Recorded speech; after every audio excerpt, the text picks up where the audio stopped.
pengajaran-Mu yang selalu kami butuhkan di setiap waktu, yang akan terus mengarahkan perjalanan rohani kami, memberikan kami kekuatan yang baru, semangat, gairah untuk kami boleh terus berjuang. Oleh sebab itu berfirman-Lah Tuhan, urapan Roh-Mu kiranya turun atas kami, bahkan atas hamba-Mu secara pribadi. Terpujilah nama Tuhan. Di dalam nama Tuhan Yesus kami sudah berdoa, kami ucapkan syukur, dan kami sambut firman Tuhan dengan sukacita. Haleluya. Amin. Puji Tuhan, saya persilahkan kembali duduk. Sekaliannya sidang jemaat yang dikasihi Tuhan. Puji nama Tuhan. Salam sejahtera bagi kita seluruh sidang jemaat. Shalom. Lebih sukacita lagi. Shalom. Ya, puji Tuhan, kalau oleh karena kasih dan kemurahan Tuhan, kita boleh ada sebagaimana kita ada pada hari ini, semua dalam pertolongan Tuhan.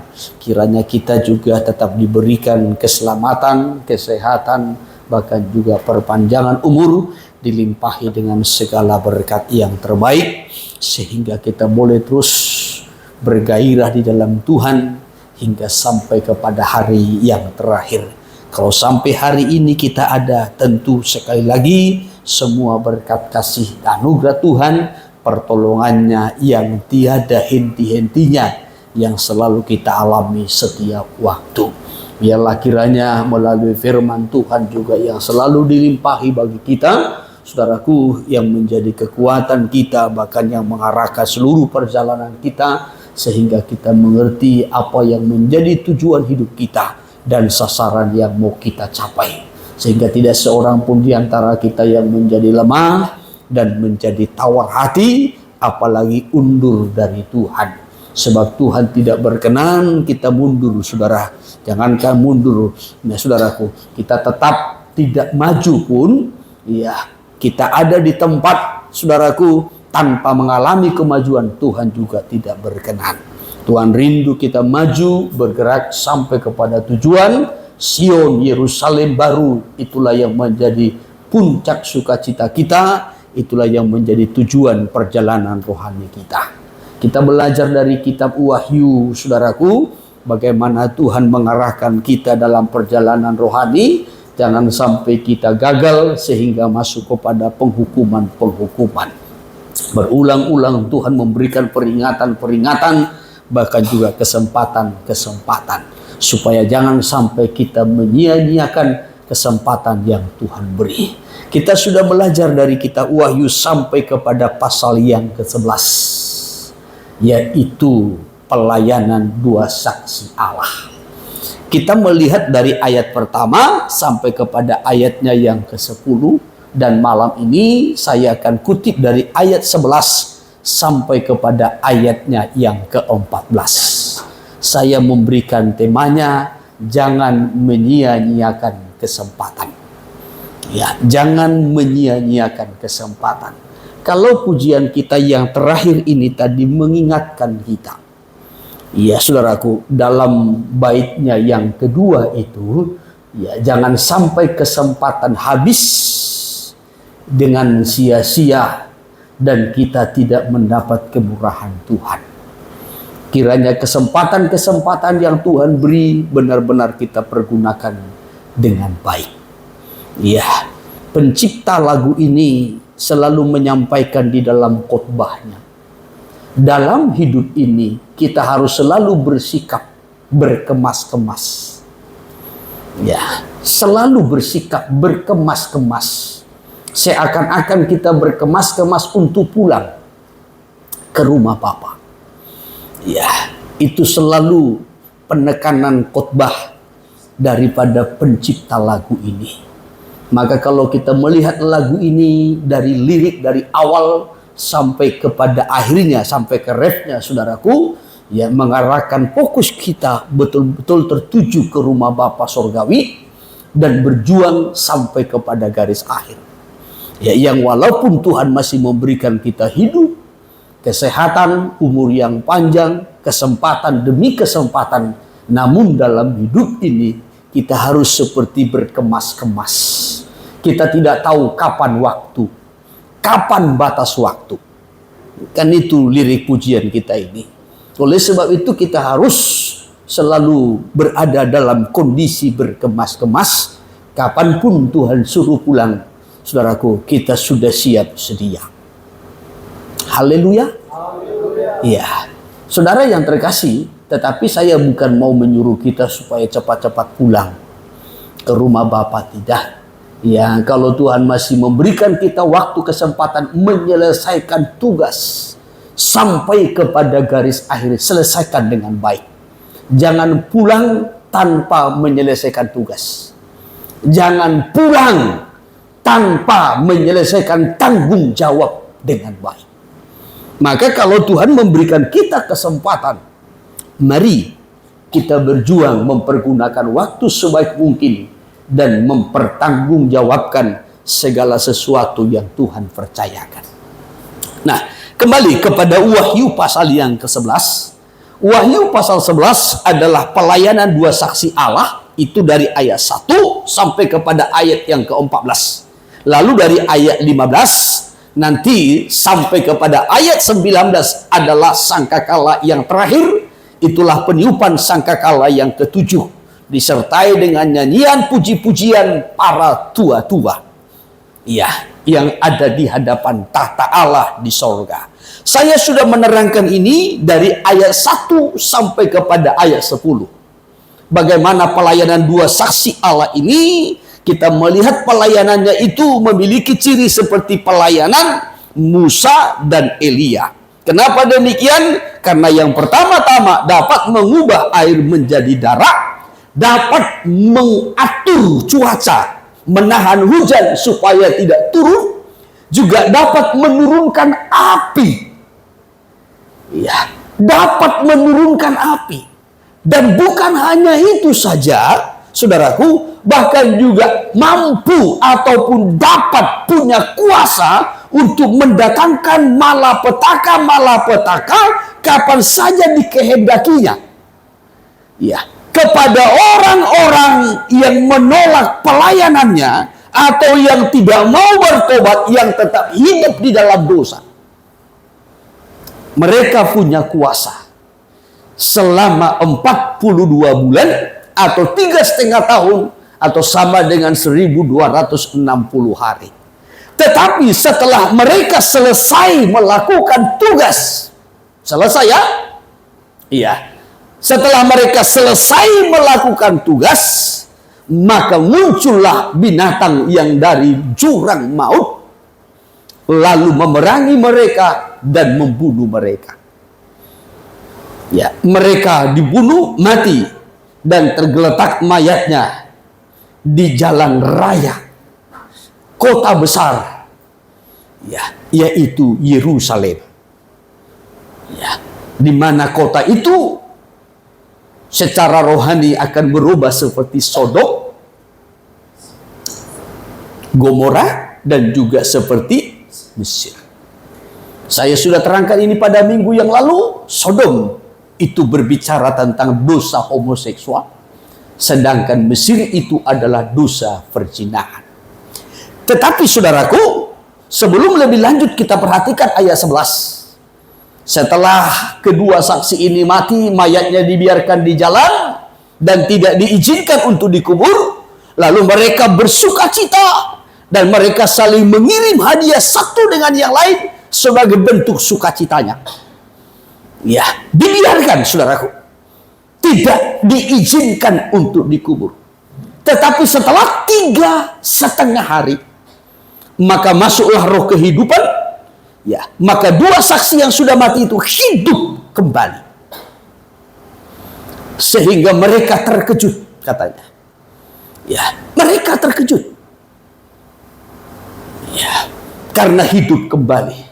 Sementara sebelumnya mereka bersuka cita karena menganggap musuhnya yang selama ini menyakiti mereka dengan malapetaka.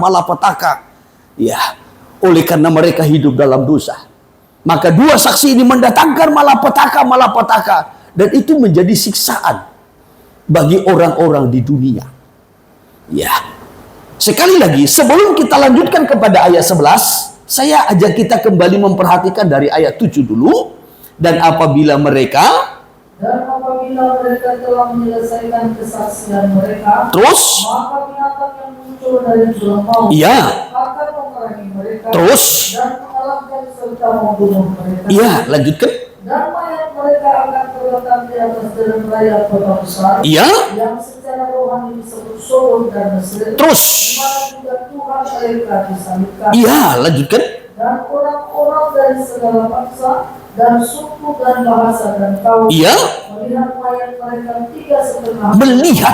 mereka 3,5 hari. terus, Dan orang-orang itu tidak memperbolehkan mayat mereka dikuburkan. tidak diizinkan mayatnya itu dikuburkan. 3,5 hari loh di jalan itu. Terus, dan mereka yang diam di atas bumi bergembira dan bersukacita, iya, mereka itu, dan berpesta dan saling mengirim hadiah. iya, lalu mereka bersukacita. Mereka berpesta dan saling mengirim hadiah. Ya, mereka senang. Ya, kenapa? Karena kedua nabi itu telah merupakan siksaan bagi semua orang terus, yang diam di atas iya, bumi. karena kedua nabi itu, perhatikan, karena kedua nabi itu telah merupakan siksaan bagi semua orang yang diam di atas bumi. Bagi semua bangsa, mana tadi ayatnya yang ke-9 ya? Ya, dalam ayatnya yang ke-9, bagi segala bangsa, suku, bahasa, kaum yang ada di muka bumi ini, ya, mereka bersuka cita, mereka senang, mereka bergembira atas kematian dua saksi Allah ini. Kenapa mereka senang? Karena kedua saksi Allah ini dikatakan dalam ayatnya yang ke-10, ya, merupakan siksaan bagi semua orang. Karena dua saksi ini berkuasa mendatangkan api bagi orang-orang yang tidak mau bertobat. Kedua saksi ini berkuasa menahan hujan bagi daerah-daerah yang tidak mau bertobat. Karena kedua saksi ini berkuasa mengubah air menjadi darah bagi orang-orang, bagi daerah-daerah yang tidak mau bertobat. Kedua saksi ini punya kuasa mendatangkan malapetaka sesuai dengan keinginan mereka, kapan saja, di mana saja, bagi orang-orang yang tidak mau bertobat. Maka sampai dicatat, kedua saksi ini merupakan siksaan bagi penduduk dunia, bagi segala bangsa, suku, kaum, dan bahasa. Maka ketika kedua nabi ini mati, oh, mereka senang, mereka bergembira. Ya, dua saksi yang selama ini menyiksa kita sudah mati. Sehingga mereka sangat senang, mereka sangat bergembira. Mereka berpesta, bahkan saling mengirim hadiah. Ya, saling mengirim hadiah. Akan tetapi setelah 3,5 hari, mayatnya tergeletak. Dilanjutkan ayatnya yang ke-11. Ayat 11. Masuklah kehidupan dari Allah ke dalam mereka, Iya, sehingga mereka bangkit. iya, Dan semua orang yang melihat mereka menjadi sangat takut terus. Dan orang-orang itu mendengar suatu suara yang nyaring dari surga berkata kepada mereka, Iya, terus. naiklah kemari. Iya, Lalu naiklah mereka ke langit. iya, Diseluruhi awan. iya, Disaksikan oleh musuh-musuh mereka. iya, lanjutkan dulu 13. Pada saat itu terjadilah gempa bumi yang dahsyat. Iya, Dan 1/10 bagian dari kota itu rubuh. terus. Dan 7.000 orang mati oleh gempa bumi itu. Iya, Dan orang-orang lain sangat ketakutan. iya. Lalu memuliakan Allah. Ayat 14, celaka. Celaka yang kedua sudah lewat. Terus, Lihatlah, celaka yang ketiga segera menyusul. iya, puji Tuhan. Saya akan terangkan ayat 11 sampai kepada ayat 14. Dan apa pelajaran yang sangat penting bagi kita, supaya jangan sampai kita menyia-nyiakan kesempatan yang ada. Iya. Jadi dari ayat 7 sampai kepada ayat 10 kita sudah melihat tadi, saudaraku, sekedar sedikit mengulang dari apa yang sudah kita perhatikan pada minggu yang lalu. Setelah selesai waktu bagi kedua saksi ini bernubuat menyelesaikan tugas, lalu mereka dibunuh sehingga penduduk dunia pun bersuka cita. Akan tetapi, ya, dalam ayatnya yang ke-11, setelah 3,5 hari kemudian, masuklah roh kehidupan dari Allah ke dalam mereka, sehingga mereka bangkit, dan semua orang yang melihat mereka menjadi sangat takut. Ayat 11, mereka melihat kedua saksi ini bangkit, sehingga mereka ketakutan. Sementara ayat 10 tadi, ketika mereka melihat mereka mati, dua saksi ini mati, mayatnya tergeletak di jalan raya itu, mereka bergembira. Hanya 3,5 hari. Apalagi di zaman kita sekarang ini, zaman media digital yang begitu canggih, berita itu sangat begitu cepat. Ya, sangat begitu cepat. Baik melalui televisi, bahkan juga media-media lain. Ya, maka kalau di satu tempat, di satu daerah, atau di satu negara terjadi satu peristiwa yang sangat mengejutkan, ya, ini beritanya begitu cepat sampai ke daerah-daerah lain, negeri lain, bahkan sampai ke pelosok-pelosok.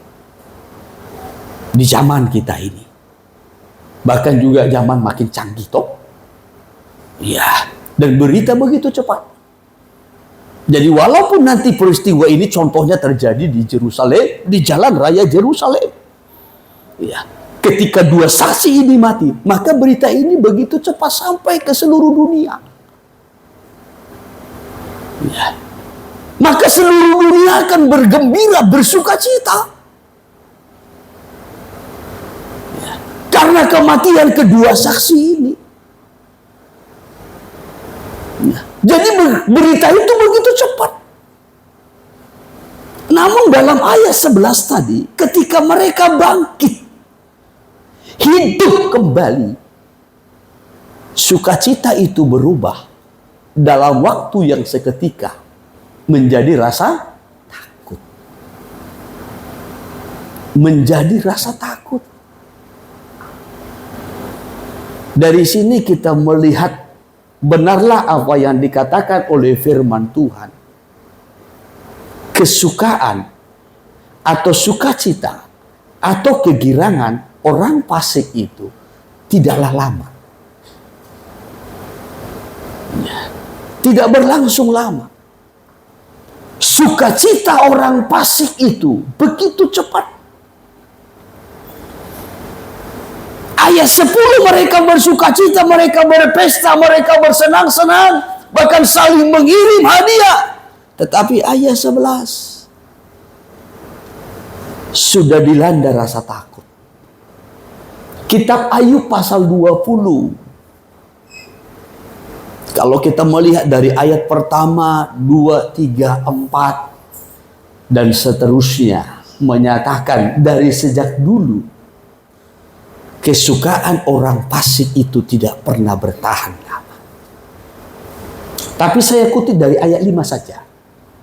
Dari ayat 5. Bahwa sorak-sorai orang fasik hanya sebentar saja. Sorak-sorak orang fasik hanya sebentar saja. Terus. Dan sukacita orang durhaka hanya sekejap mata. Iya, sukacita orang durhaka hanya sekejap mata. Sebentar. Ya. Sorak-sorai orang fasik hanya sebentar. Maka walaupun orang fasik itu kelihatan bersukacita, senang.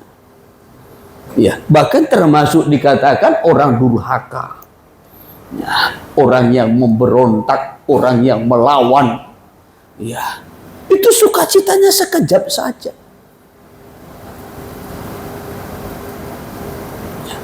Sama seperti dalam Wahyu tadi, ayat 10 dengan ayat 11. Ya. Mereka masih bersuka cita, berpesta. Tetapi karena mereka hidup dalam kefasikan, menolak teguran, ya, menolak dibawa kepada kebenaran. Ya. Ketika dua saksi ini sudah selesai dalam tugas, mati. Mereka sangat senang. Tetapi sukacitanya tidak bertahan lama. Hanya sebentar saja. Baik orang-orang fasik, orang-orang durhaka, orang-orang sombong, orang-orang angkuh, kebanggaan, kesukaannya tidak lama. Ya, kalau ayat 4 itu mencatat itu dari sejak dulu, dari sejak semula. Ya, selalu begitu, sukacita orang fasik itu.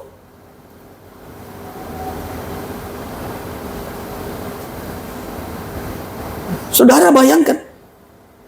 Hanya waktu seketika saja. Bahkan terus dulu ayat yang kena. Kita lanjutkan. Walaupun keangkuhannya sampai ke langit terus. Dan kepalanya mengenai ya, kepalanya awan, menyentuh awan. Manalah mungkin kepala manusia sampai menyentuh awan. Ya, tetapi kadangkala kesombongan manusia itu begitu tinggi. Keangkuhan manusia itu begitu tinggi. Sampai digambarkan sampai ke langit, sampai menyentuh awan. Ya, namun seperti tahinya, ya, ia akan binasa untuk selama-lamanya. Namun seperti tahinya, ia akan binasa untuk selama-lamanya. Terus, siapa yang pernah melihatnya bertanya, di mana dia? Ya, siapa yang pernah melihatnya bertanya, di mana dia?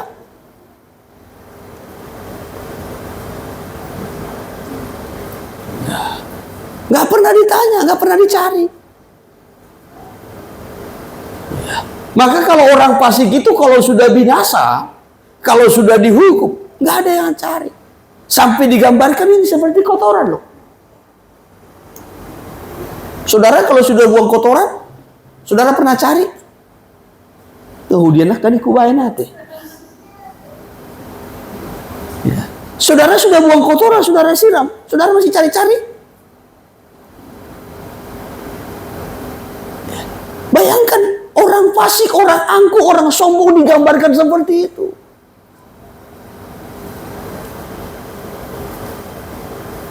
Ya. Walaupun mungkin ketika dia merasa hebat, merasa bisa, ya, merasa lebih dari yang lain, sehingga dia merasa senang, dia bangga, dia sombong, dia angkuh. Tetapi manusia model seperti ini digambarkan, ya, seperti kotoran. Ya, sukacitanya, kesombongannya, keangkuhannya, kebanggaannya tidak akan lama. Hanya sekejap saja.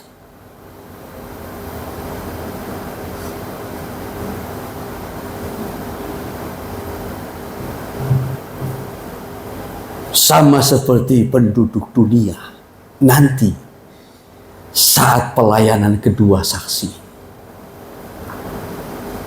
Ya. Walaupun dunia begitu senang, bersuka cita karena sudah mati dua saksi Allah, orang-orang yang rohani. Maka orang-orang yang rohani apalagi memberitakan kebenaran, bagi dunia itu adalah siksaan. Bagi dunia itu musuh. Ya, karena kita komprominya sehingga dunia bisa menerima kita. Ya. Maka kalau kita mengingat perkataan Yesus kan, janganlah heran kalau dunia menolak kamu. Karena aku pun sudah ditolak oleh dunia. Ya, selama kita menyampaikan kebenaran kepada dunia, dunia menolak. Ya. Karena dunia masih cinta dengan dosa, Dunia masih senang dengan dosa. Dunia masih senang dengan tabiat-tabiat. Maka pelayanan kedua saksi ini menjadi siksaan bagi dunia. Sehingga ketika mati, dunia sangat senang, bersuka cita. Ya, karena menganggap musuhnya itu sudah mati. Tetapi sukacita orang fasik itu tidak bertahan lama. Ya, saudara yang terkasih. Nah, kembali kita perhatikan dalam Wahyu pasal yang ke-11 tadi. Ya, kita perhatikan dalam ayat 12. Dan orang-orang itu mendengar suatu suara yang nyaring dari sorga berkata kepada mereka, naiklah kemari. Lalu naiklah mereka ke langit, diselubungi awan, disaksikan oleh musuh-musuh mereka. Dua saksi itu terangkat ke sorga. Sama seperti Yesus. Kalau kita melihat dalam Kisah Rasul pasal 1 ayatnya yang ke-9. Setelah Yesus mati, lalu bangkit pada hari yang ketiga. Setelah itu, beberapa hari di bumi, lalu naik ke sorga. Juga diselubungi oleh awan. Ya, ditutupi oleh awan. Saudara yang terkasih, ya, dua saksi ini juga demikian. Kalau kita melihat pelayanan dua saksi ini dan apa yang mereka alami itu sama seperti yang dialami oleh Yesus. Ya, Yesus juga demikian. Yesus mati lalu bangkit, naik ke sorga, ditutup oleh awan. Dua saksi ini pun demikian. Dua saksi ini setelah selesai menyelesaikan tugasnya 3,5 tahun, seperti Yesus juga menyelesaikan tugas itu 3,5 tahun, lalu mati. Setelah itu naik ke sorga.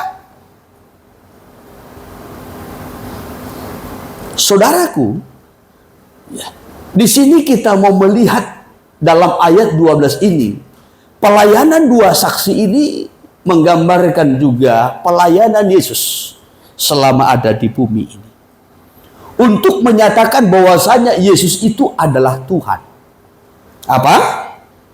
Yesus itu adalah Tuhan. Ya, Tuhan menyatakan ketuhanannya. Tentu kalau manusia bisa mati lalu bangkit, naik ke sorga, karena dia Tuhan. Tidak ada nabi yang seperti itu. Kalaupun ada nabi yang terangkat hidup-hidup seperti Elia, karena Tuhan yang mengangkatnya. Kalaupun ada orang-orang benar yang terangkat seperti Henokh, karena Tuhan yang mengangkatnya. Tetapi Yesus, ia mati dan bangkit karena dia adalah Tuhan. Haleluya. Ya, saudara yang terkasih, tetapi ketika Yesus bangkit dari kematian, ya, manusia tidak percaya kalau Yesus itu bangkit. Sekali lagi, ya, manusia tidak percaya kalau Yesus itu bangkit. Bahkan sampai hari ini, banyak orang tidak mempercayai kalau Yesus itu bangkit. Dia adalah Tuhan yang telah mati namun bangkit dan naik ke sorga. Andai dunia percaya Yesus itu bangkit, dunia sudah bertobat. Ya, Yesus mati, bangkit, naik ke sorga, dan dia akan datang kembali, yaitu untuk menghukum ataupun menghakimi dunia. Ya, dengan orang-orang fasik, dengan manusia fasik. Tetapi karena dunia tidak mengakui, tidak percaya Yesus itu telah bangkit, sehingga sampai sekarang dunia tidak bertobat. Andai dunia percaya, dunia sudah bertobat. Ya. Oleh sebab itulah melalui pelayanan dua saksi Allah ini yang telah mati nanti setelah itu bangkit mau menunjukkan Yesus pun dulu adalah mati lalu bangkit dan naik ke sorga.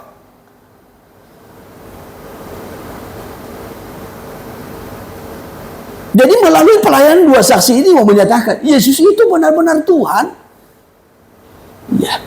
Dia Tuhan yang berkuasa menyerahkan nyawanya dan mengambilnya kembali, hidup kembali, lalu naik kembali kepada kemuliaannya.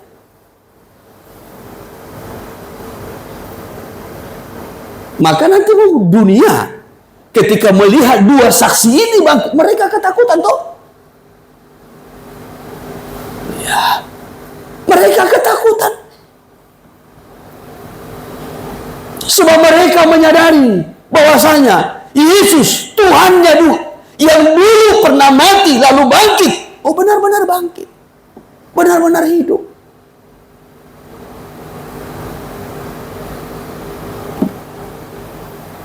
Ya. Saudara yang terkasih, baru nanti dunia akan menyadari bahwasanya dunia sudah berada dalam tipu muslihat iblis.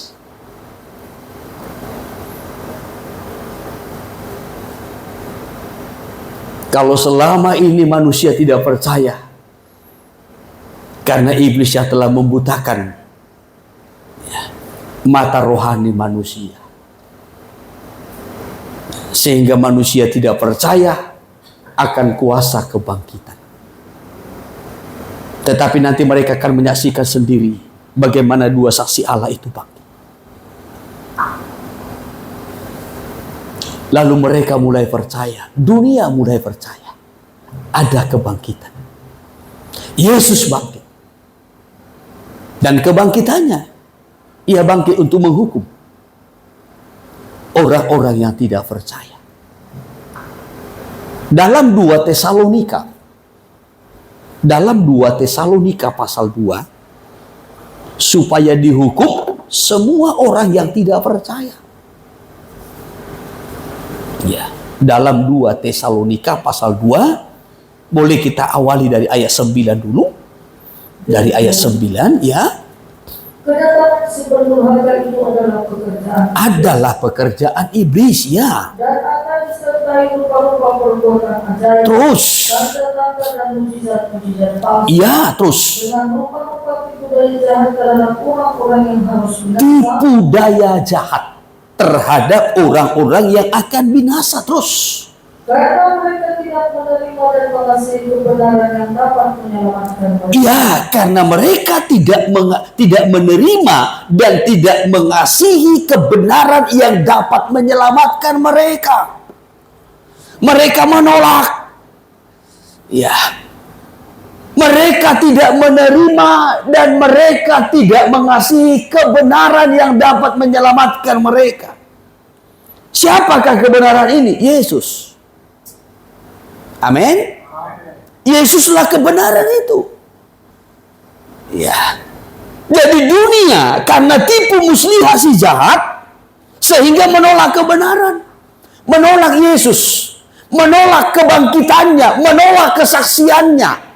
Walaupun Yesus sudah menyaksikan dirinya, berulang-ulang dia menampakkan diri kepada dunia, aku telah bangkit, aku hidup, aku Tuhan yang bisa mati, aku Tuhan yang bisa hidup.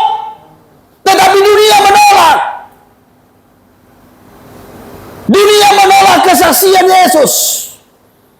Kesaksian Yesus itu kalau kita melihat dalam kitab Wahyu adalah roh nubuat, kebenaran. Ya. Kesaksiannya itu adalah suatu kebenaran, tetapi ditolak oleh dunia.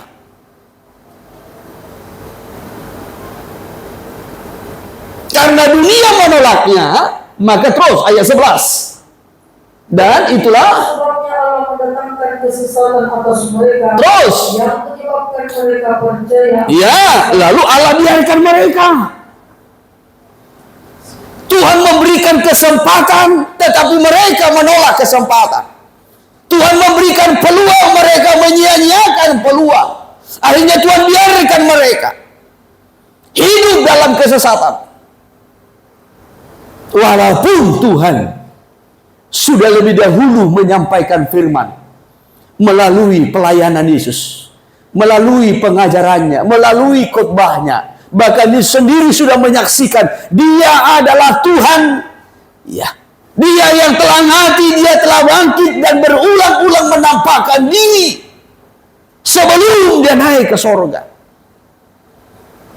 Tapi dunia menolak. Sehingga Tuhan biarkan mereka dalam kesesatan. Supaya terus ayat 12. Semua orang yang tidak percaya, Iya, berdarah, terus. dan yang suka Iya, kejahatan. supaya dihukum. Siapa mereka ini? Orang-orang yang membiarkan kesempatan-kesempatan yang Tuhan beri menjadi sia-sia. Tidak mempergunakan waktu atau kesempatan yang Tuhan beri. Ya. Jadi saudaraku, melalui pelayanan dua nabi ini, sampai kepada kematian dan juga kebangkitan, menggambarkan pelayanan Yesus juga yang pernah dulu ada di dunia ini, tapi ditolak oleh dunia. Tuhan tidak langsung menghukum manusia, tetapi Tuhan selalu memberikan kesempatan, peluang.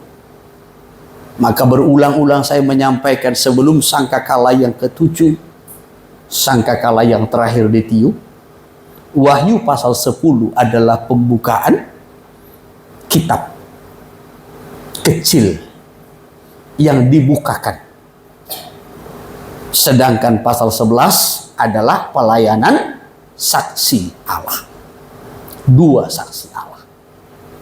Jadi sebelum Tuhan menghukum, Tuhan membukakan firman, memberi firman, menyampaikan firman. Bahkan rahasia firman itu pun dinyatakan. Tuhan juga mengutus hamba-hambanya untuk menyampaikan, melayani, menyaksikan. Yang walaupun kadangkala hamba-hamba Tuhan ini, bagaikan dua saksi ini, mereka harus bernubuat sambil berkabung, sambil bergumul, berjuang dalam menyampaikan firman. Namun sangat disayangkan dunia menolak. Ya, kesempatan-kesempatan yang Tuhan beri disia-siakan.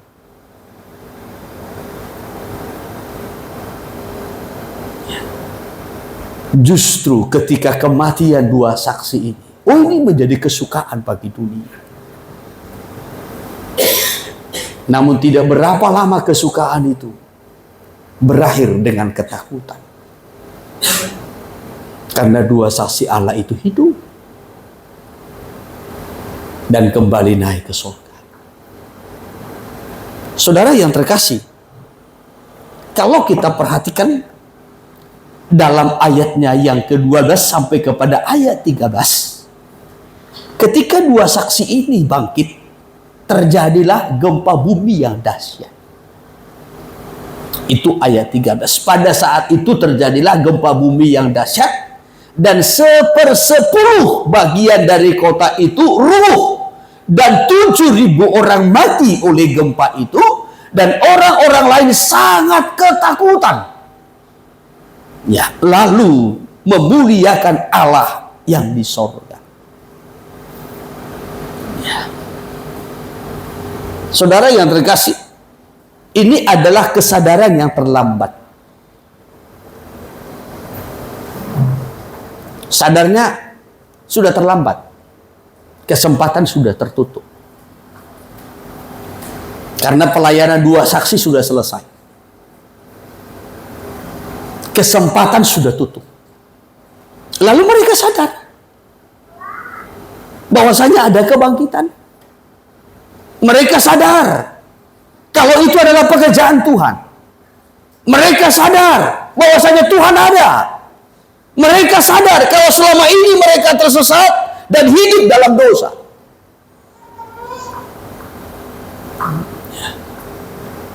Lalu mereka takut dan memuliakan Tuhan.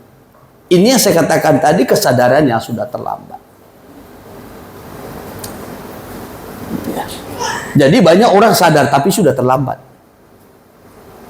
Ya, nggak usah jauh-jauh. Kadangkala kita pun sadarnya seringkali, saudaraku, sudah terlambat. Ya, kalau aku buat dulu seperti ini, nggak begini aku susahnya. Kan begitu toh? Ya, kalaulah dulu aku disiplin cara makanku, nggak begini aku sakit-sakitan. Ya. Jadi kadangkala sudah sakit baru sadar. Ya, udah sakit baru sadar. Ya. Kita betul-betul sudah krisis, baru sadar.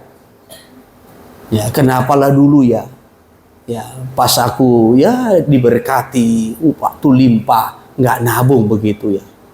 Ya, kok begitu datang berkah itu begitu habis, begitu datang begitu habis. Ya, kenapalah dulu ya. Seringkali kita juga sadar, ya, setelah habis waktu, nanti pun manusia begitu. Ya, mereka sadar setelah kesempatan habis. Pelayanan 2 saksi itu hanya 3,5 tahun. Pada zaman Antikristus. Setelah zaman Antikristus kan sudah selesai.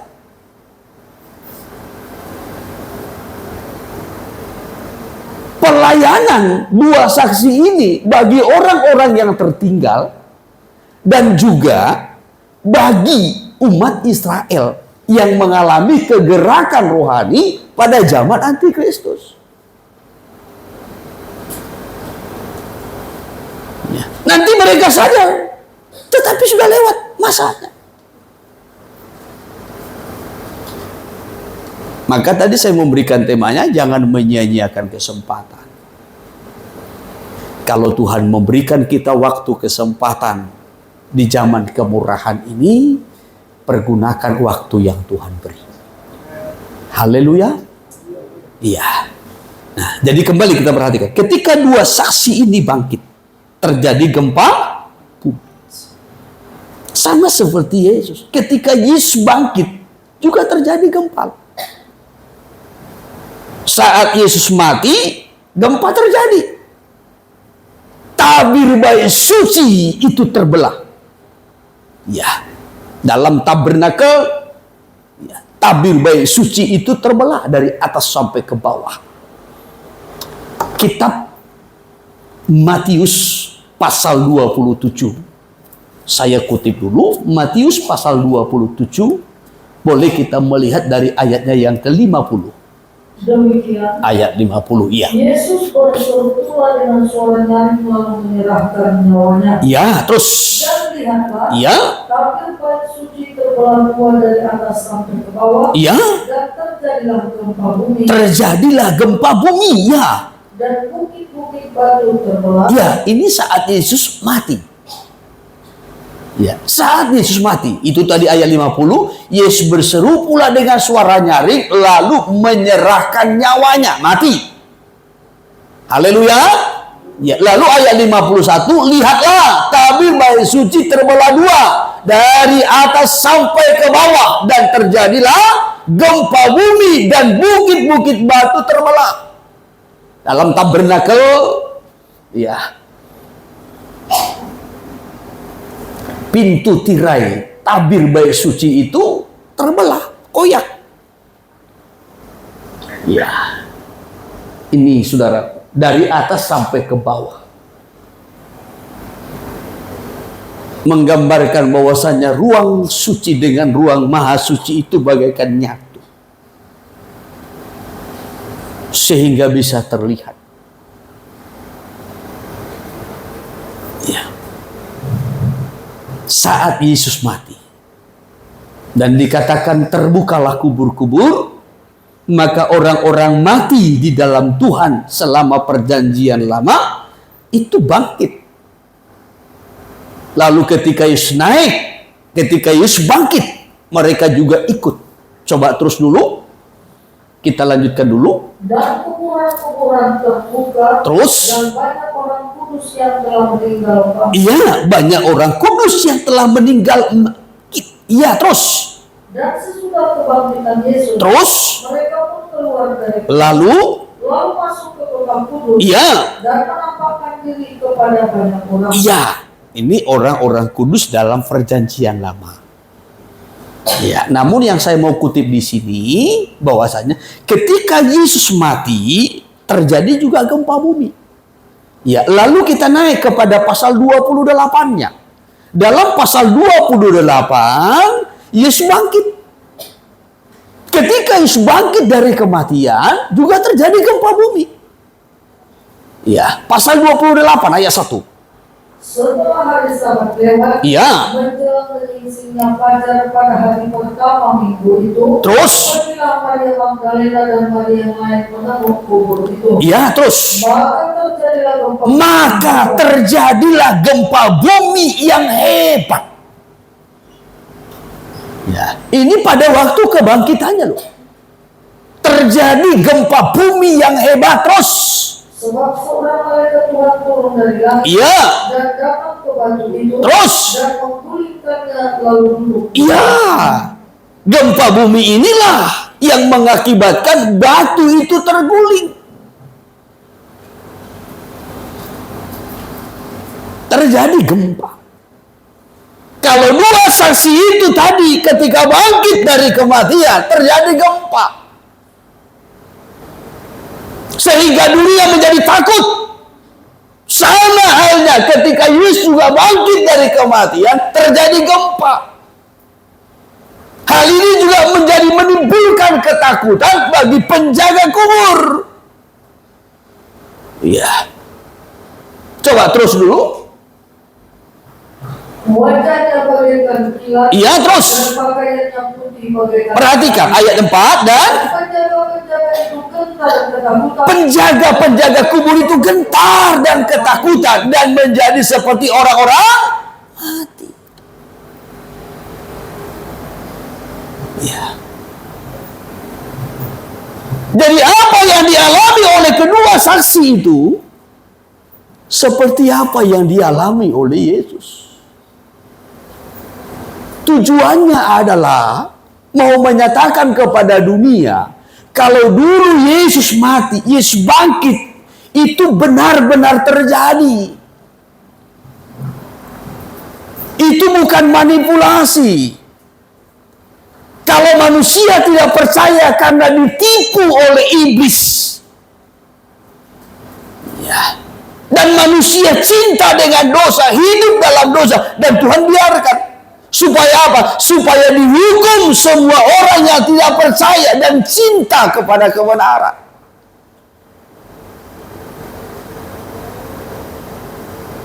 Maka Tuhan munculkan pelayanan dua saksi ini untuk mengingatkan dunia, ya, supaya dunia juga betul-betul mengerti, memahami Yesus itu adalah Tuhan yang telah mati dan bangkit.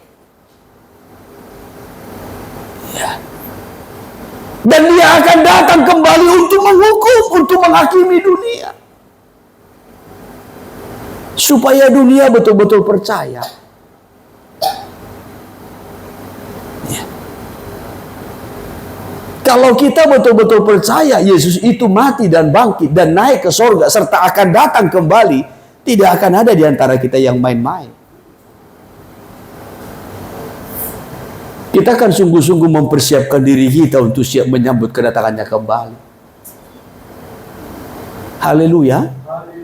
Ya. Ya. Kita akan berjuang. Seperti pujian kita yang terakhir tadi berkata, kita akan berjuang dalam perjuangan iman. Sehingga tidak ada imannya yang lemah. Nggak ada yang tawar hati. Ya. Nggak ada yang setengah hati. Nggak ada yang angin-anginan ngikut Tuhan. Karena kita akan selalu mengingat, kita selalu menyadari Yesus akan datang, Yesus segera datang. Ya, dia akan mengangkat, menjemput orang-orang kudusnya, tetapi dia juga akan menghukum dunia, orang fasik. Bagaimana dengan kita? Bagaimana dengan hidup kita? Apakah kita sudah siap? Atau kita merasa siap, tetapi tanpa persiapan?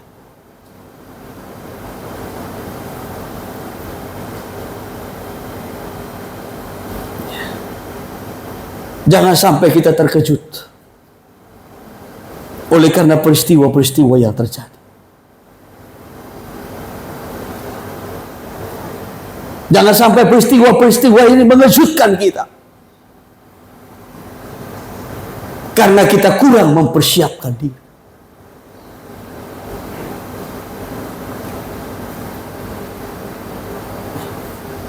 Saudara lihat bagaimana ketika dua saksi ini bangkit. Dunia betul-betul terkejut.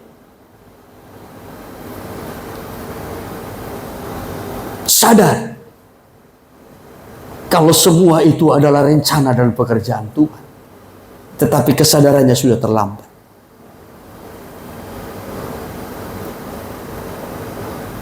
Maka dikatakan dalam ayatnya yang terakhir itu, ayatnya yang ke-14, celaka yang kedua sudah lewat, lihatlah celaka yang ketiga segera.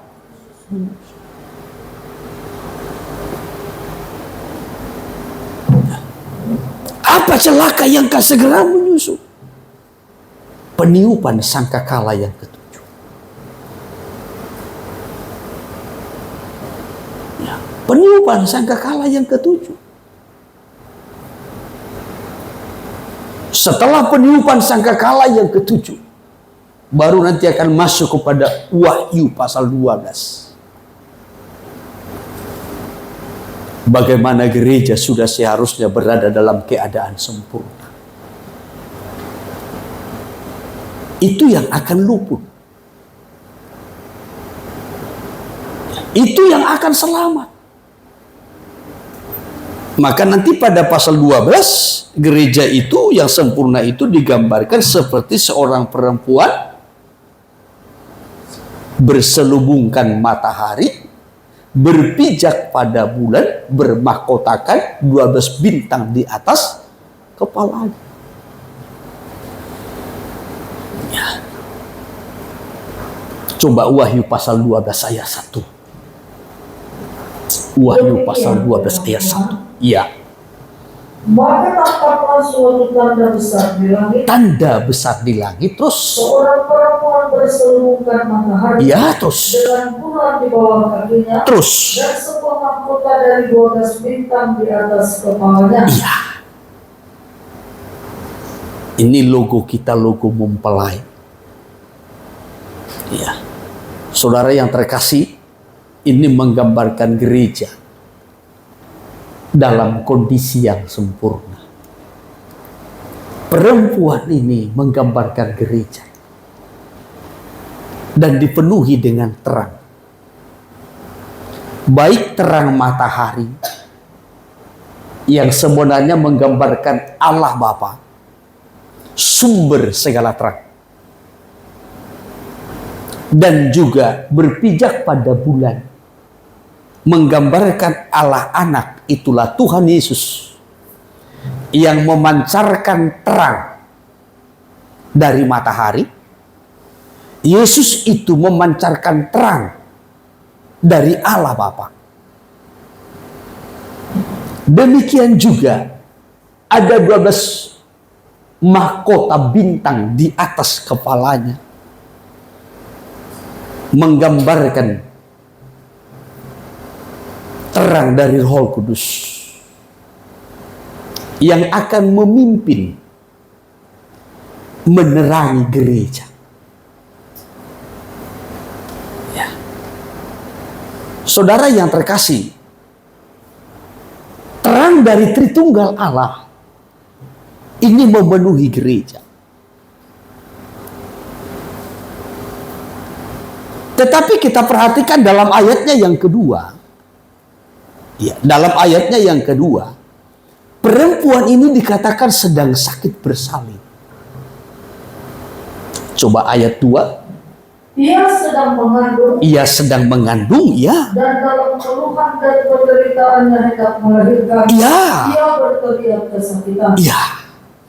Ia sedang mengandung. Ini suatu perjuangan, suatu pergumulan untuk menang dari penderitaan. Ini satu pergumulan, perjuangan mempertahankan iman. Pujian kita yang terakhir itu tadi juga mengingatkan kita bagaimana perjuangan kita dalam memperjuangkan iman sampai kepada batas akhir. Jadi gereja yang sempurna itu adalah gereja yang berjuang untuk menang dari penderitaan, melewati masa-masa krisis.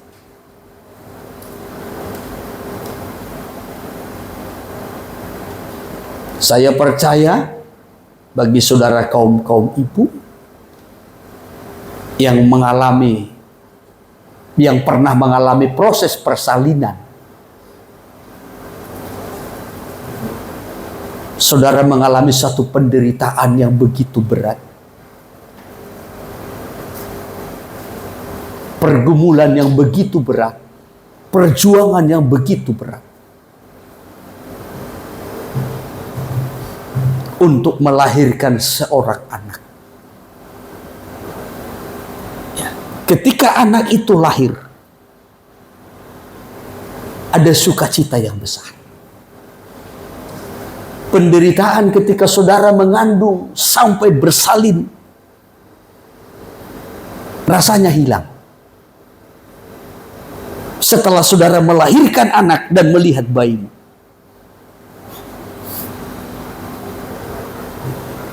ketika melihat bayi, engkau bersuka cita. Penderitaanmu, pergumulanmu, perjuanganmu, rasanya betul-betul hilang.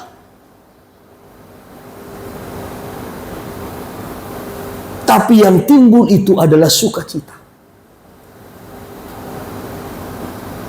Untuk mencapai sukacita, bahkan sukacita abadi yang akan kita peroleh,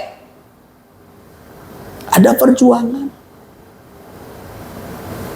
Gereja harus berjuang.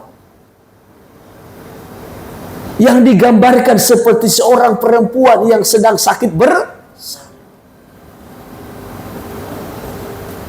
ya. Tapi kalau kita tenang-tenang, santai-santai,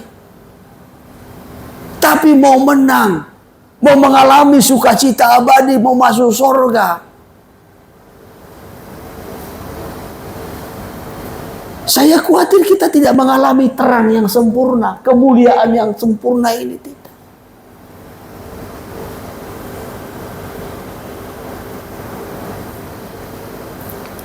Untuk mengalami kemuliaan yang dari Tuhan ini,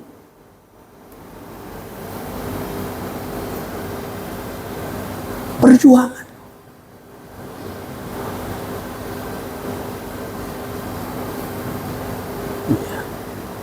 Sampai digambarkan seperti sakit bersalin. Rasul Paulus berulang-ulang menyampaikan bagaimana ia dalam pelayanan, dalam perjuangan seperti sakit bersalin. Termasuk kepada jemaat Galatia. Paulus katakan, gara-gara kamu aku harus seperti sakit bersalin. Begitu ya? Galatia 4 ayat 19. Ya. Hai anak-anakku, Hai anak-anakku, ya. karena kamu aku menderita sakit bersalin lagi. Karena kamu. Ya. Karena kamu. Apakah Paulus pernah melahirkan?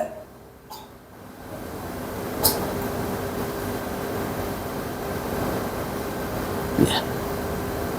Secara jasmani tidak.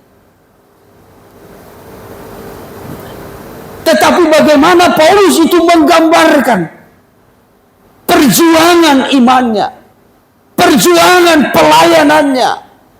Ya. Itu seperti sakit bersalin.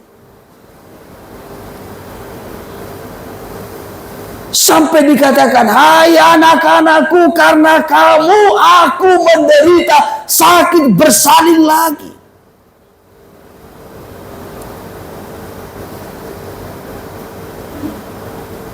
Maka menggumuli anak-anak rohani, wah itu seperti sakit bersalin.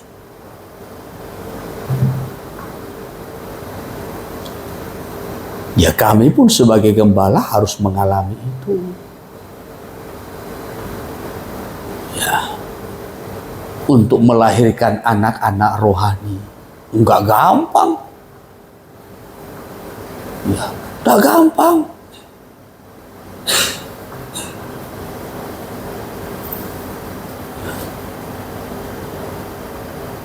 Tapi seperti sakit bersalin.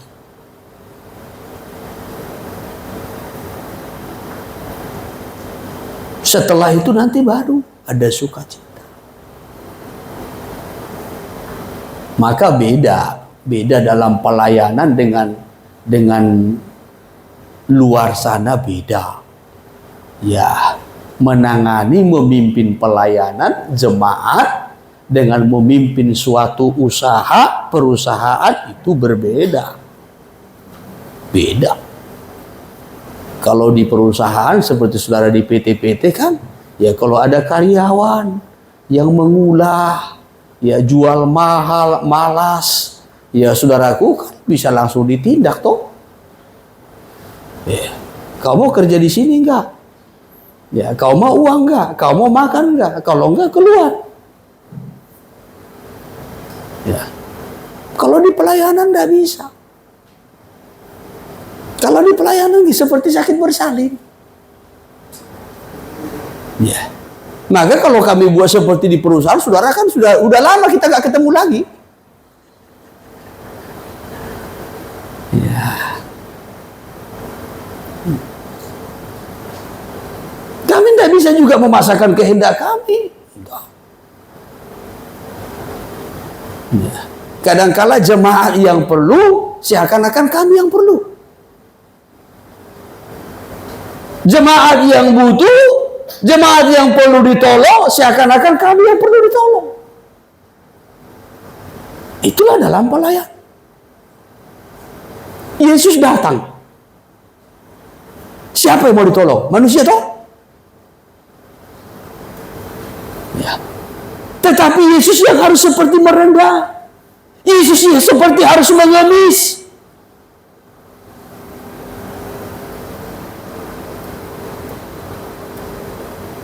Beda. Kalau dunia beda.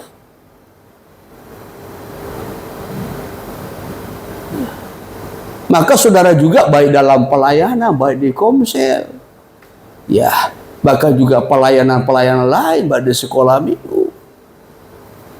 Ya, jangan samakan dengan di luar. Ya. Kalau di luar saudara punya karyawan, punya bawahan, tidak boleh sama dalam pelayanan.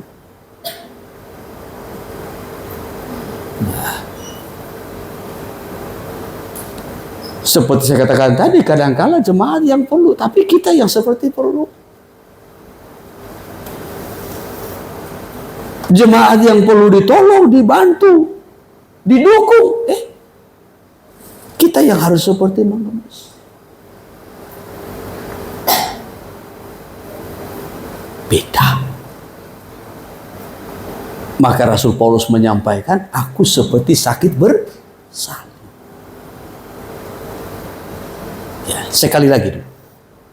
Hai anak-anakku, Ya. karena kamu aku menderita sakit bersalin lagi. Terus. Sampai rupa Kristus menjadi nyata di Ya, dalam kamu. sampai rupa Kristus nyata di dalam kamu. Ya. Sampai Kristus betul-betul nyata dalam hidupmu.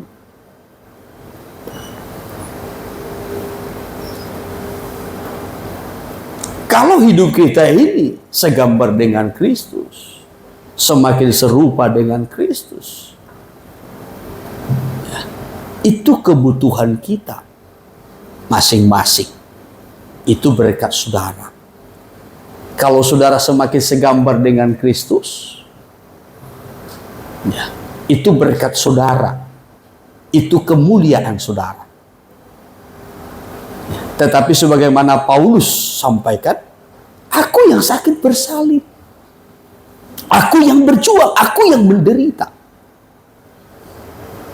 Kadangkala untuk orang lain bisa bertumbuh, untuk orang lain bisa maju, untuk orang lain bisa meningkat, untuk orang lain bisa diberkati. Kita yang harus menderita.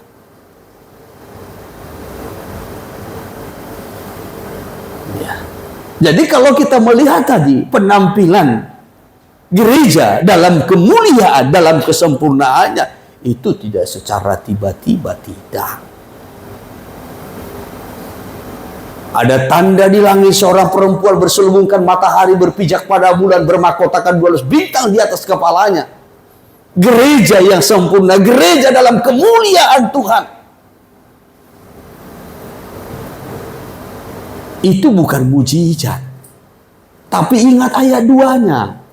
Dikatakan seperti sedang bersalin, mengandung, kesakitan. Ada proses. Kalau kita mau dibawa kepada kemuliaan, segambar dengan Tuhan, untuk siap masuk ke kota Yerusalem baru,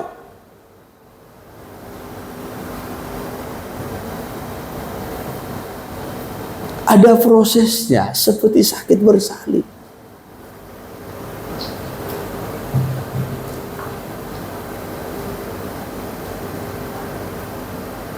Maka dalam hidup ini kita tidak bisa santai, tidak bisa tenang-tenang.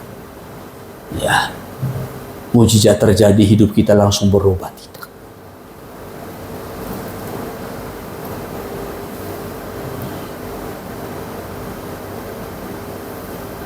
Kalau saudara simak apa yang dikatakan oleh Rasul Paulus dalam Galatia tadi, itu menunjukkan dia tidak hanya sekali mengalaminya. Iya toh kalimatnya? Boleh diulang sekali lagi? Hai anak-anak. Hai anak-anakku, ya. Karena Perhatikan. aku menderita sakit bersalin lagi. Karena kamu, aku menderita sakit bersalin lagi. Berarti kan sudah pernah.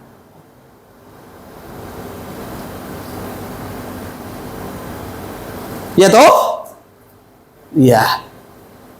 Jadi mengalami penderitaan, pergumulan yang terus menerus, bagaikan sakit bersalin. Ya. Jadi bukan hanya sekali, tidak, tapi penderitaan yang terus menerus dia alami, pergumulan yang terus menerus dia alami. Bagaimana supaya rupa Kristus, kemuliaan Tuhan memenuhi.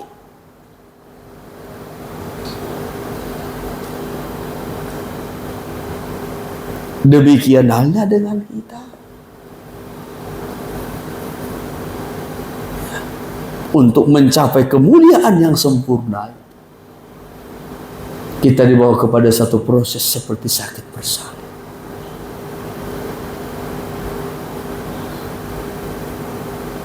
Sekalipun mungkin dalam kondisi segala sesuatunya dalam hidup kita ini sudah terpenuhi.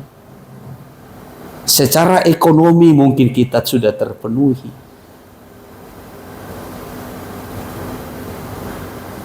Kita tidak perlu pusing memikirkan ekonomi kita. Karena Tuhan sudah mencukupkan, Tuhan sudah memberkati. Tetapi bukan itu yang menjadi tujuan kita. Tapi tujuan kita adalah surga mulia. Amin. Bagaimana kita segambar dengan Tuhan dalam kemuliaan. Tetapi untuk mencapai itu ada pergumulan.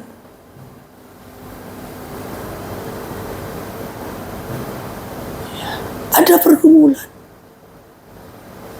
Kalau perempuan itu berselubungkan matahari, berpijak pada bulan, bermahkotakan 12 bintang di atas kepala, itu dari kepala sampai ke bawah. sampai ke kaki. Maka seluruh hidup kita dipenuhi dengan terang. Tidak ada yang tersembunyi. Tidak ada sisi gelapnya lagi. Ya. Tetapi sudah terang Tuhan yang menerangi hidup kita.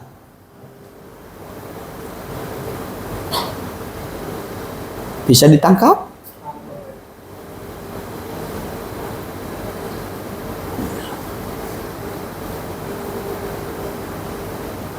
Ini kalau kita melihat nanti dalam Wahyu pasal 21 sampai kepada pasal 22. Maka dikatakan kota Yerusalem itu tidak lagi diterangi oleh pelita, lampu. Tapi apa yang menerangi? Kemuliaan Tuhan. Di sana tidak lagi ada tabernakel, kemah suci yang diterangi dengan pelita emas itu, dengan lampu itu, tidak. Tapi apa yang menerangi? Kemuliaan Tuhan. Kemuliaan Tuhan yang ada pada kita itu.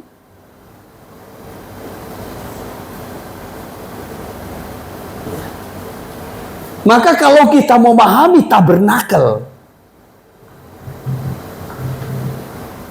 dengan baik, secara khusus ruangan Maha Kudus yang di dalamnya ada tabut perjanjian.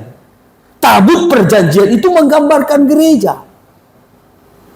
Dan di atas tabut perjanjian itu ada tutup pendamaian. Iya. Di atas tutup pendamaian itu ada dua kerub yang menggambarkan Allah Bapa dan Allah Roh Kudus. Di situ ada sakinah glory, kemuliaan Tuhan. Ya. Kemuliaan Tuhan ini harus ada di atas tabut perjanjian yang menggambarkan gereja. Coba saudara bayangkan. Ya, sebenarnya ada gambar satu lagi. Ini emas. Ini kayu sebenarnya. Tabut perjanjian ini terbuat dari kayu, tetapi disalut dengan emas luar dan kalau emas diterangi dengan pelita, itu akan bersinar, berkilau. Ya. Tetapi yang akan menerangi ini di ruangan Maha Kudus, bukan pelita ini, bukan. Tetapi kemuliaan Tuhan yang lebih terang dari matahari. Saudara bisa bayangkan bagaimana itu mengenai emas, dan emas itu akan memancarkan terang itu. Terang yang sempurna itu. Sehingga tidak ada yang terlihat sisi gelapnya lagi.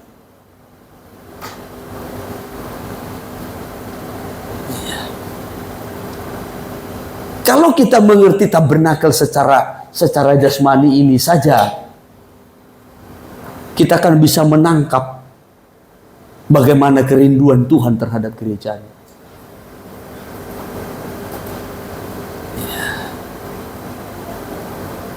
Hanya seringkali umat Tuhan, orang-orang percaya ataupun gereja Tuhan tidak begitu tertarik untuk memahami, untuk mengerti tentang tabernakel secara jasmani, sehingga tidak tahu tabernakel rohani, apalagi tabernakel abadi.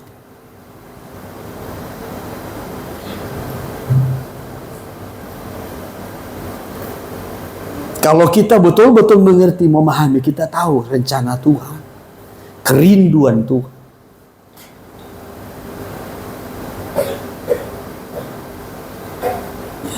Sama seperti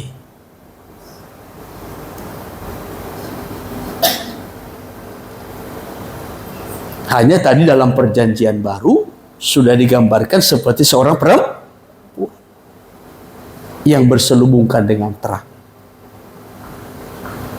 Sama menggambarkan gereja. Gereja yang dipenuhi kemuliaan. Tapi untuk mencapai kemuliaan, jalannya hanya satu. Penderitaan. Seperti sakit bersalin. Saya ikuti satu ayat lagi kita Roma. Haleluya.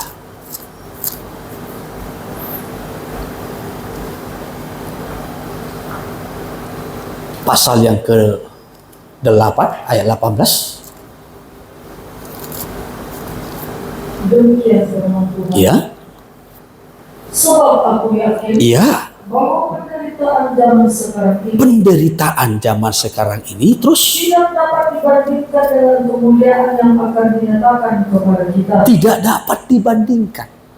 Artinya tidak sebanding. Penderitaan kita sekarang ini dengan kemuliaan yang akan kita terima.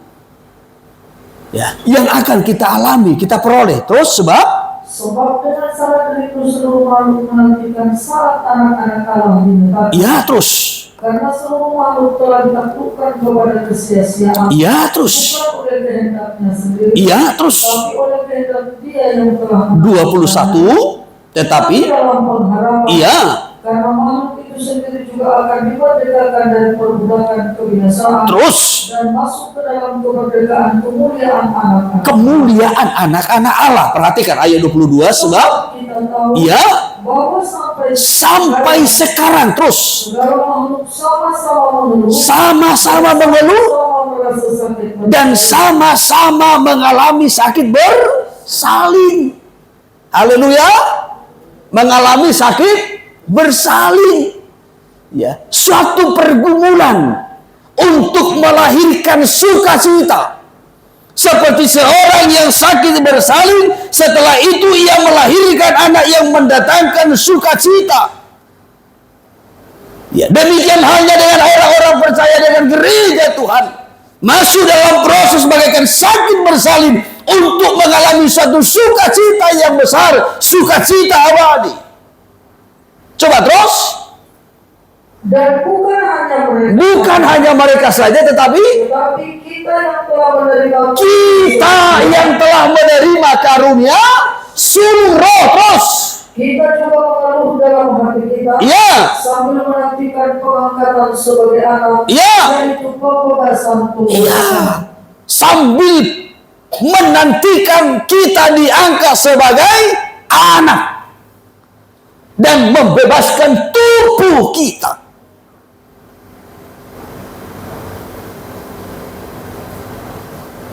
Ada proses itu, sakit bersalin. Semua makhluk pun mengalaminya. Bahkan ditarik kepada kita secara rohani. Kita pun yang telah menerima karunia sulung roh juga mengalami proses yang sama. Sambil kita menantikan kita diangkat sebagai anak. Saya sampaikan dalam pelayanan misi minggu lalu di daerah Riau. Kita ini bukan hanya sekedar diangkat sebagai anak, tapi harus menjadi anak sulung. Anak sulung itulah yang disebut mempelai. Itu Ibrani pasalnya yang ke-12 ayat 22 sampai 23. Kamu sudah datang ke bukit Sion, ke kota Allah yang Yerusalem, suatu kumpulan yang meriah, yaitu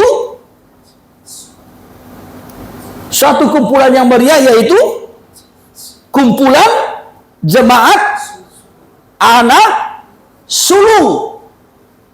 Ya toh? Tuh. Ayat 22. Tetapi kamu sudah datang ke Bukit Sion, Ya. ke kota Allah yang Bukit Sion ini kota Allah yang hidup. Amin. Ya terus. Yerusalem Bukit Sion ini kota Allah yang hidup ini namanya juga Yerusalem surgawi. Terus. dan kepada beribu-ribu malaikat, Ya. suatu kumpulan yang meriah, Yerusalem surgawi ini adalah suatu kumpulan yang meriah, yaitu kumpulan beribu-ribu malaikat. Terus. dan kepada jemaat anak-anak Yaitu suatu kumpulan namanya jemaat anak-anak sulung. Sion, kota Allah yang hidup, Yerusalem surgawi, suatu kumpulan yang meriah namanya jemaat anak-anak sulung. Terus, yang namanya terdaftar di surga. Jadi yang namanya terdaftar di surga itu adalah jemaat anak-anak sulung. Disebutkan juga Sion, kota Allah yang hidup, Yerusalem surgawi. Itulah mempelai Tuhan. Haleluya. Kita ini disebutkan jemaat anak-anak sulung. Kalau di Rio saya sampaikan bahwasanya anak biasa dengan anak sulung itu beda. Kalau anak biasa umur 20 tahun ke atas didaftarkan harus mempersembahkan setengah sikal. Tapi kalau anak sulung harus mempersembahkan 5 sikal. Setengah sikal dengan 5 sikal. Anak biasa itu setengah sikal, sedangkan anak sulung itu 5 sikal. Berarti 1 banding berapa? 1 banding? Ago Tuhan. Tangi bawah tuh. 1 banding 10. Jadi kalau Kristen biasa 1, kalau Kristen mempelai itu 10.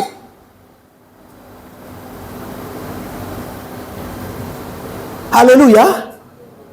Haleluya. 1 banding 10. Kesungguhannya 1 banding. Cintanya 1 banding. Ibadahnya 1 banding. Pelayanannya 1 banding. Korbannya 1 banding. Jangan kita ini mau mempelai.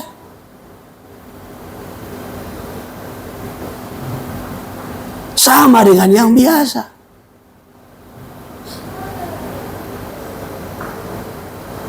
Hanya malam ini belum saya buka ayat.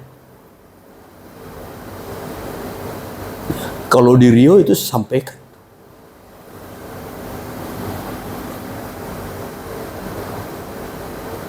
Ya. Nanti boleh saudara baca itu. Ketika Israel, umat Israel itu didaftarkan dalam perjalanan di padang gurun menuju ke tanah perjanjian. Didaftarkan umur 20 tahun ke atas. Yang dewasa. Dan membawa setengah sikal. Tiap-tiap orang. Itu sudah pernah saya terangkan.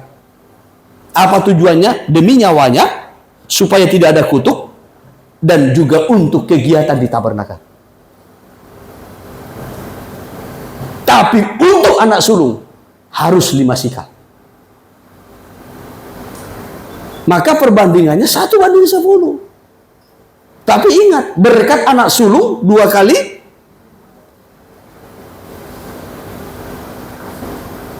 Berkat anak sulung 2 kali lipat. Ya. Supaya kita mengerti apa yang menjadi tujuan Tuhan bagi gerejanya. Kita bersyukur kalau kita diberikan pengertian, pemahaman soal mempelai. Kerinduan Tuhan bagi gerejanya untuk menjadikan gerejanya menjadi sidang mempelainya. Tetapi ingat, mempelai Tuhan itu disebutkan juga jemaat anak-anak sulung. Tidak sama dengan yang lain. Beda. Ya, beda. Saudara beda dengan jemaat biasa. Kalau mau menjadi mempelai Tuhan, 1 banding 10. Baik kesungguhannya, cintanya, doanya, pelayanannya, ibadahnya. Tidak sama. Itu yang disebutkan dengan jemaat anak-anak sulung. Kiranya Tuhan menolong kita untuk mengerti. Dan kita memakai, mempergunakan waktu-waktu, kesempatan-kesempatan yang Tuhan beri. Jangan sia-siakan kesempatan yang Tuhan beri. Tapi mari pergunakan sebaik-baiknya, saudara. Supaya kita layak disebutkan sebagai jemaat anak-anak sulung yang menghargai kemurahan-kemurahan Tuhan. Puji Tuhan, saya batasi firman-Nya sampai di sini. Haleluya, haleluya.